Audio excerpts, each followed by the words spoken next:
Released in 1989, Roland's R8 offered musicians and studio producers a remarkable 16-bit drum machine that found its way into countless independent and commercial tracks as the 80s faded into the 90s.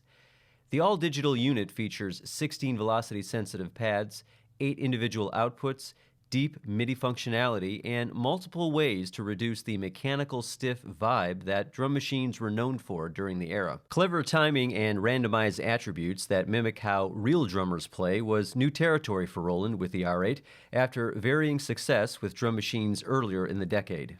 Longtime collaborator Eric Persing of Spectrasonics is, in part, credited with the sound design on the R8. The internal sounds, as well as those available on separate ROM cards, are generally considered punchy, warm, and an easy fit into mixes. The R8 does have its complexities and definitely needs a thorough read of the manual to get the most out of it, but here are some basic specs. Each of the 68 preset sounds, or instrument voices as Roland calls them, has been sampled at 44.1 kHz, 16 bits. There are 26 user sounds, or copy instruments, to save altered versions of any of the 68 presets. Roland made 11 SN-R8 series data ROM cards, each containing 26 unique instruments. Two of the most coveted cards are the SN-R804 electronic card, which features samples of the TR-808, and the SN-R810 dance card, highlighting samples from the TR-909 and CR-78. Only one ROM card can be inserted into the R8 at a time to access the 26 external instruments present on the card. Let's clear up a discrepancy that pops up on various vintage gear-centric websites regarding the R8's polyphony. It's an honest mistake. The R8 manual and the scanned PDF version floating around the internet both state that the R8 has 32 voices, which must be a misprint. The troubleshooting section of the same R8 manual indicates that only 12 notes of polyphony is possible.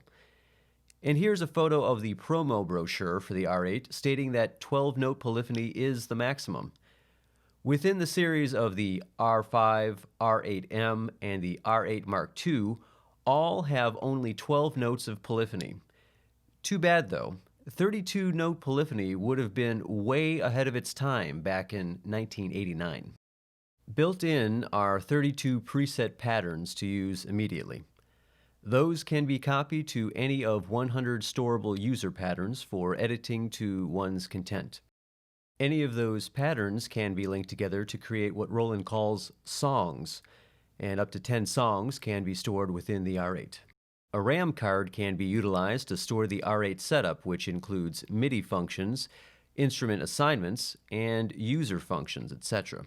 Patterns and songs can also be saved to the RAM card for backup and/or extended storage. The playback resolution is 1/384th of a note, which accommodates the features associated with micro-timing that emulates human performances. The real-time recording resolution is 1/96th of a note, and step entry is also possible to achieve the customized rhythm pattern. Instruments can be assigned to 8 individual outputs or the stereo output pair for flexible audio routing to mixing desks, and of course MIDI can be sent to and from the R8 so it can both be a slave tone module and a controller to trigger MIDI events elsewhere.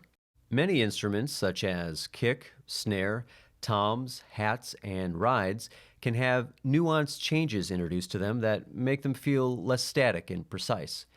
Decay, pitch, and velocity can add interesting expressions to a pattern or song. Accents and timing adjustments add elusive groove to performances. Even random changes in tone can be introduced, earning the R8 the Human Rhythm Composer moniker. The R8 has a custom screen that requires some deciphering across multiple modes of operation, which, again, warrants a thorough read of the manual. Like anything daunting, though, once you're up to speed, workflow efficiency skyrockets. Oh, how I wish it was backlit for easy viewing, though. A shout out to Bill Bax, who had a Yahoo user group thread describing how backlighting could be added to the original screen, but Yahoo Groups isn't a thing anymore, so I've linked his prototype video in the description below. I've yet to find an aftermarket entrepreneur that makes a genuine R8 replacement screen, backlit or otherwise. So, if a screen dies, harvesting a working screen from another unit is the only way to keep this old drum machine going. The velocity sensitive pads are hard plastic and are a sadistic type of murder on your fingertips if creating and editing patterns for even just a little while. Good news though, the pads hold up pretty well over time physically, but bad news, they'll never compare to the rubbery soft goodness of modern controllers. The finish on the R8 is a strange, alien inspired paint job with a vaguely velvety feel and is easily scratched and marred. Oils from hands and fingers can discolor the somber dark gray coating if not wiped down frequently. Roland decided it was worth mentioning in the manual that paint thinner should not be used on the housing. Thanks. It would be rare to find the R8 these days that doesn't exhibit some wear and tear on the case, and it's not unusual to find an R8 looking as if it's been through a mild uprising, even with light use. If I have one final gripe, it's the proprietary power supply. Truthfully, that's a gripe I have with nearly all gear. Like the screen, if it fails, sourcing another power supply will have to be scavenged from another R8. And second-hand prices are well over $100 these days because Roland doesn't make new replacements available. More than 30 years later, the R8 still finds a home with musicians, if only for the great sample-based 80s percussion. While the palette of instruments may not sound realistic compared to present-day software, the R8 can be programmed in painstaking detail for the bravest of the brave, with the patience to read the manual and get acquainted with the R8 methodology. All gear eventually becomes vintage, a time capsule of creative engineering with the available technology of the era. Music arranged and recorded is, in part, a frozen moment in time because of the tools available.